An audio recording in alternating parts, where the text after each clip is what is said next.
Greetings, and welcome to another video. And today, I would first like to apologize for the how long it's been since I last posted. Time kind of just got away from me. And today, I'd like to talk about something that needs to be brought up more in martial arts. How to come back from a loss. Specifically, how to do it better than when you left. First one. Now, I'll say this. I haven't gotten a chance to fight professionally yet because of age requirements where I live. But I've had plenty of sparring matches. And usually there's a clear-cut winner if you look carefully, or just pay slight attention towards the end if it's really bad. Now, ultimately, I'm going to talk about one, in order to bring out 3 things that you need to look at with every match, serious or not, to come back better than before, especially if you've lost. Because if you win, can you really say that you're learning? I mean, you could, but not as much as if you lose. Now, first thing you need to know is what you did at all. You need to pay attention to how you fight. Now, you can do this.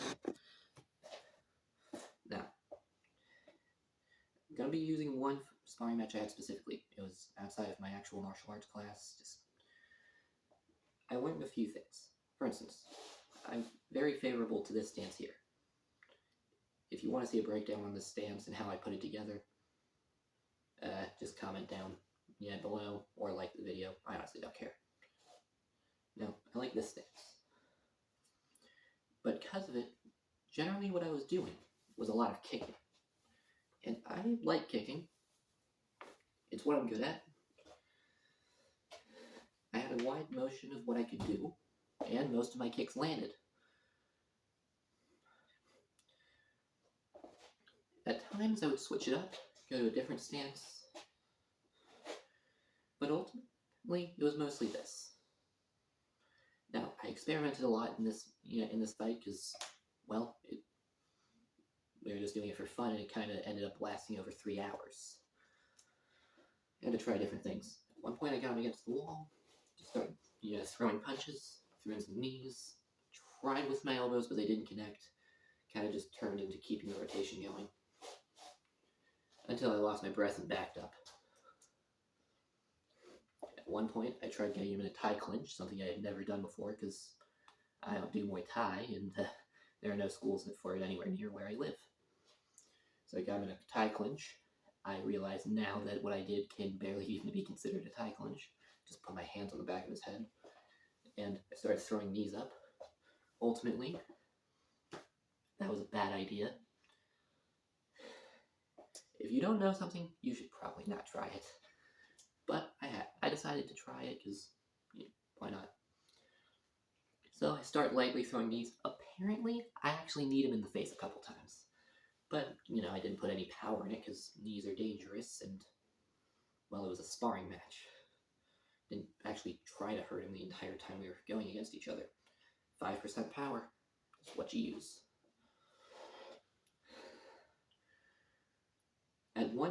And I even tried using a takedown at one point, because we were going UFC rules.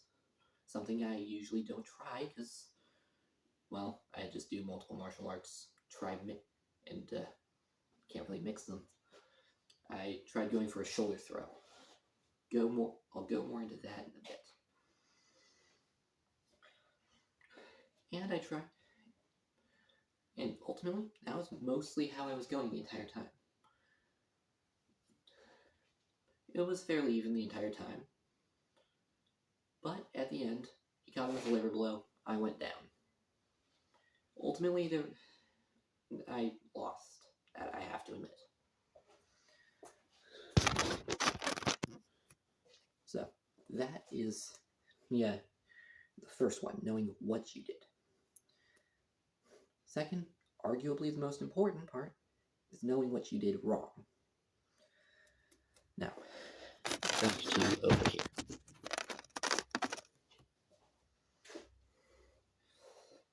Now, what did I do wrong? mentioned that I had my stance, mostly throwing kicks. But there's a problem with kicks. Specifically, the main problem is that they're all standing on one leg. If they know what they're doing, they're just going to rush you. And then, boom, you're on the ground. Or getting hit. That didn't actually come up in this fight, I just thought I'd mention it. But if they can tell what kick's coming, they're going to, they're probably going to dodge it. Now, I know more kicks since last time. I fought him. So, obviously, I think I do better this time. But he was able to see a lot of my kicks coming because they were either choreographed or I didn't have anything to set them up. At one point, I go for a jump kick. He counters with some capoeira stuff. He tried to counter with something that was obviously capoeira, but he wasn't fast enough, so I just pushed him to the ground.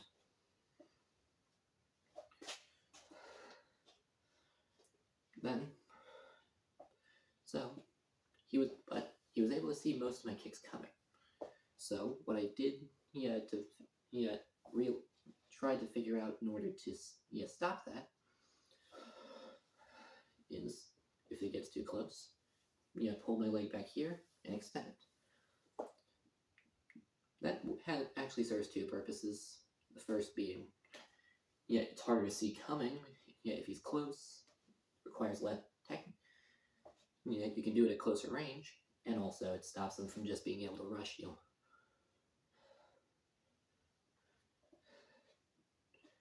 Then, alright, so that's the kicking. But what else did I do wrong? Well, my hands, they were not all that good at the time. So, I learned, I got better at punching. Specifically, flicker jabs. Gotten decent at using those.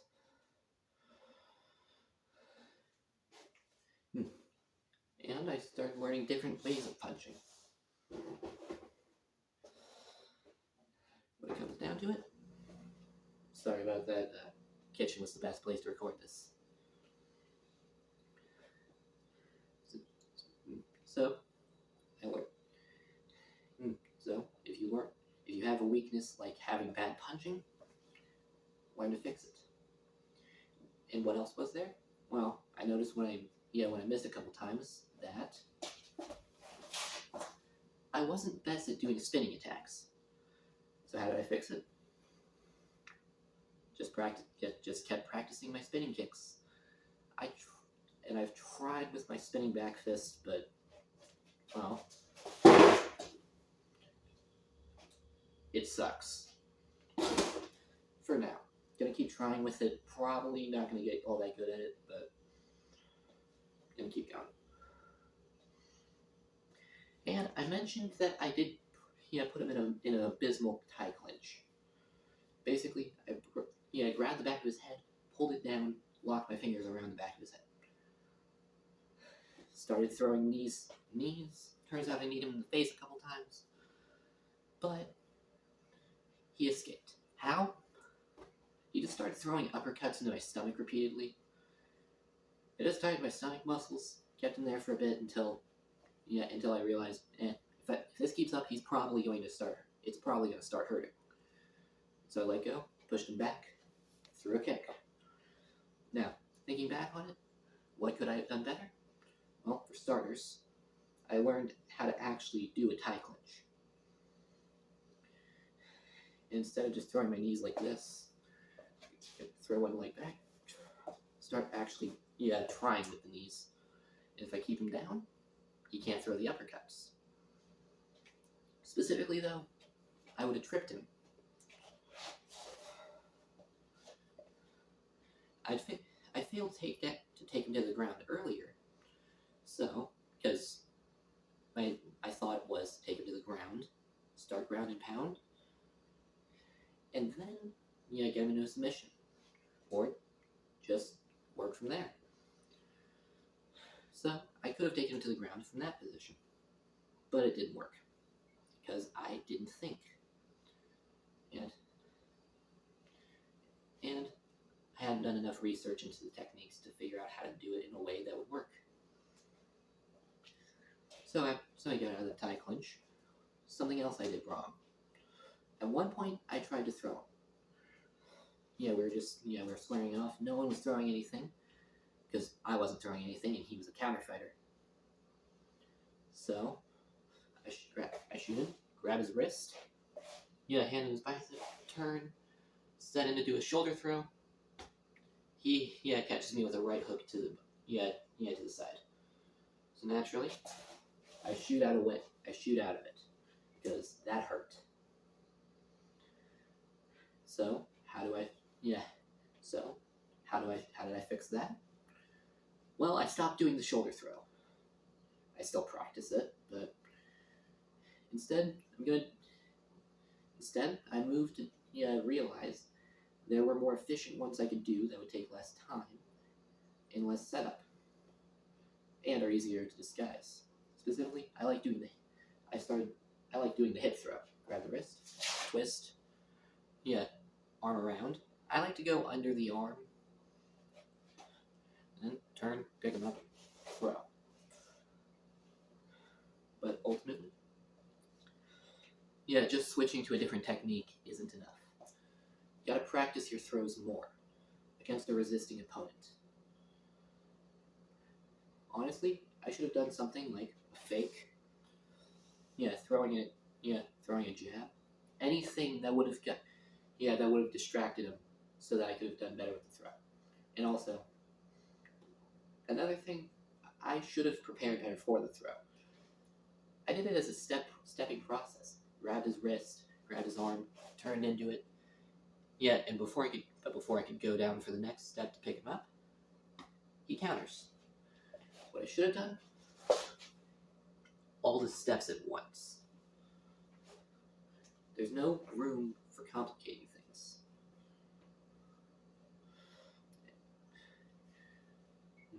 Other than that, everything was just down to.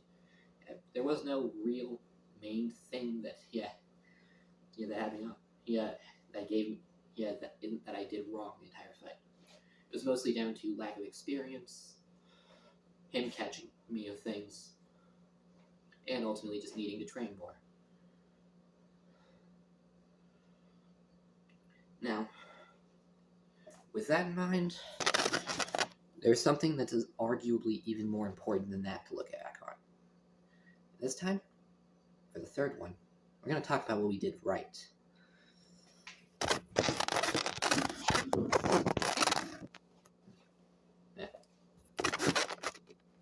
Sorry about that. Now, talking about what you did right is important because not only will it be able, help you figure out what to do next time, but it'll give you ideas on how to improve your style. Specifically, when I got him against the wall, he was completely on the defense. Wasn't counterattacking me at all. He probably could have, but he was just waiting till I got tired. So what I could have done, instead of just tiring myself out with all these light punches, I could have, sent a shot at his face. I got him low. To carry that in that way. Could have gone for his legs, taken him down, or kept going with the flurry, spin, hit him full force. But that would have probably put him through the wall. They were thin walls. So I did something good because it stopped him from being able to do anything. But there was always something to improve on. Something else I did that was good. I started working more with feints and fakes. For instance, I faked low, caught him with an overhand. Or at least I almost did. I almost caught him with the overhand.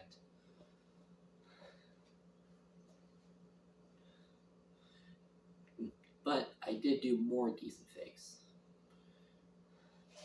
Like, making it look like I was going to throw a jab. Yeah, catching with an oblique kick. And on top of that, there was one thing that specifically, I've started doing after that fight. So, we're both squared off. I took a more of a squared stance with my hands like this. Mainly so I could do my front kicks, because at the time, those were my best kicks. Yeah, he's there, got his boxing stance, because he was a wrestler and boxer.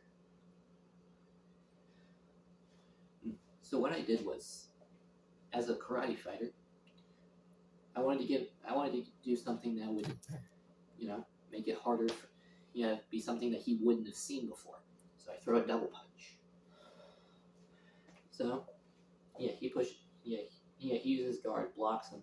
Sorry about that. Ran out of storage space on my phone. So I throw the double punch. He sends him to the side. So what I did was, in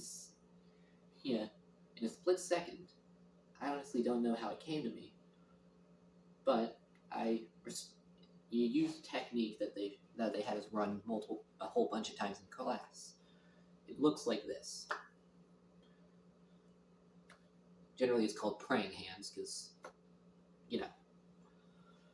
it's meant as a defense for the double collar grab. Separate the hands while raising them, having their hands go against their fingers so that it breaks their grip. But what I did was, he wasn't grabbing me. We had lost our shorts by that point. So what I did was, hands were here. I separated his guard, got in between, pushed him back, like that, and then threw the double punch again. Both of them hit square in his chest. If I had hit full force, I probably would have sent him back into the wall. Or at least a foot or two back. I can't remember exactly how far we were from the wall. But that kind of thing, using a technique to break the guard before going in with another, is something that I've started doing after that fight. Obviously, I tried using the praying hands one again, but because I'm used to sparring people with their guards more far apart, lower, more just like that, I don't really use that one all that much. But what I have done is use, not sure what this would count as a strike, but to slam one of their hands down before flicking my hand up to them, for a strike. Or grabbing their wrist, putting them in a wrist lock for a second with one hand, turning into a strike with the other.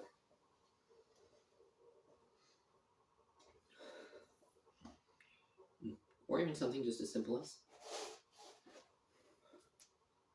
moving their hand out of the way.